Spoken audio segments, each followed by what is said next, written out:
तुम्ही पण पुढे जा. हा बाईट पण देतो. एक मिनटं.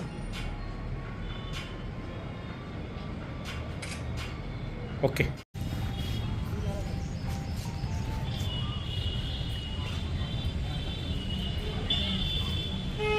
ऐकले. काय सांगणार बाबतीत काय नेमकी तक्रार आहे? आमची तक्रार अशी आहे की या राज्याचे उपमुख्यमंत्री या महाराष्ट्राचं शेतीतलं मातीतलं युवकांचं आणि टेक्निकल ज्ञान असलेलं एक मोठं नेतृत्व या महाराष्ट्राने या विमान अपघातात गमावलं आहे. हा अपघात होता का घातपात होता याची सखोल चौकशी झाली पाहिजे. नंबर 1.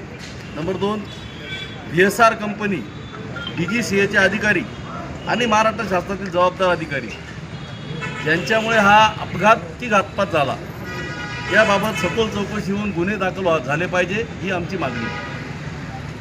रोहित पवार वारंवार त्या ठिकाणी पत्रकार परिषद घेत आहेत. अनेक पुरावे ते समोर आणत आहे. तरी देखील शासन गांभीर्याने घेत नाही असं म्हणता येईल आपल्याला.